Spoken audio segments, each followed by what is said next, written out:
Okay, I mentioned in my earlier video that I have each of you have a little gift bag from Publishers Warehouse with 5 little things, thought that counts kind of gifts for you at the start of school.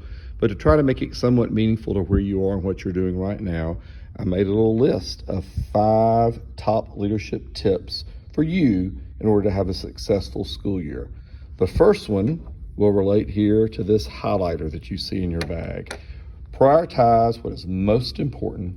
You cannot do everything at one time. I remember when I was a middle school and high school teacher and my kiddos would, I was teaching them how to highlight in a notebook or something, and they would highlight the whole page.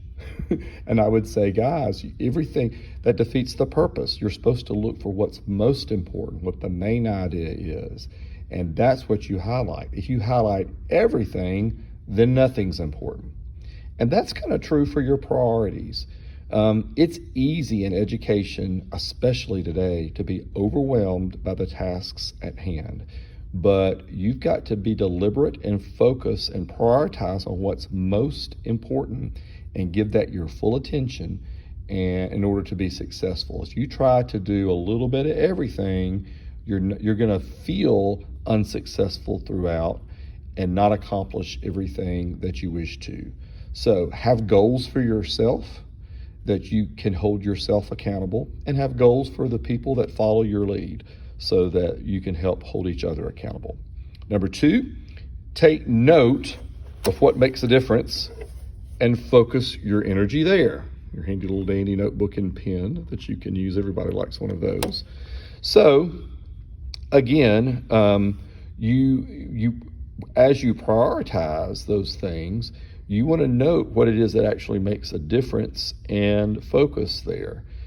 You can do that a lot of different ways. You can do that through your data. Your data should suggest for you what's most important, what's most crucial to focus on. Each other, leaders in this room, grade levels of teachers, you with your teachers can focus on anecdotally what you know makes a difference and put your energies there. Look for ways to replicate successes in your district. If somebody is having success with a student or a group of students, look at what they're doing. See if you can emulate that and teach that and replicate that with other teachers and other classrooms in your district. Number 3, handy dandy hand sanitizer. Sadly, we can all use that in this world still, right? So number 3, wash your hands of all the things that you cannot control, but don't use that as an excuse to not give things your all. We can't control lots of things. We can't control the legislature, the governor. We can't control parents and community. We can't really control economics. We can't control what happens in people's homes when they leave us. Those are all things beyond our control. And if we focus on those things we can't control, then we can be overwhelmed and immobilized and not really able to do the work that we're called to do. So you got to wash your hands of those things. You got to not worry about those things.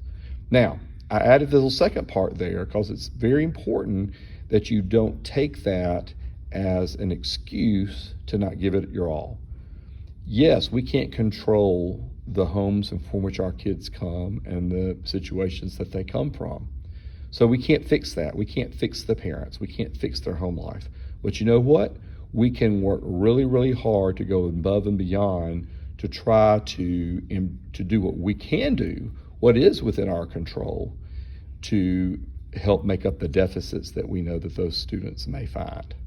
So rather than lamenting and being overwhelmed by what we can't control, flip it around and focus on the things that can make a difference. Number 4, this little coaster with my name. This is kind of like my card. Name and contact information for Publishers Warehouse. The advice here is none of us are as smart as all of us. Collaborate with others and ask for help when needed. Sometimes we feel like that as a leader, we have to have all the answers. We have to know what it is we're supposed to do at all times. that if we ask for help, that somehow it's a sign of weakness. And I would contend that's actually the opposite is true, and that's just at the end of the day an inefficient way to work.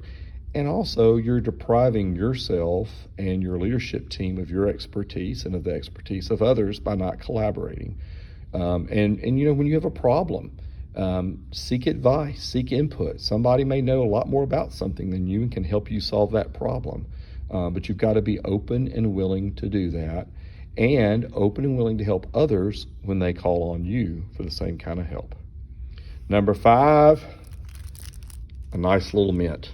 May come in handy sometime today, but that's to remind you to allow yourself time to be refreshed. Give yourself time to step away from the responsibilities that you have as leaders of the school system. Give yourself time for your family, for your faith, for your friends, and for rest. You see my philosophy there: work hard, play hard.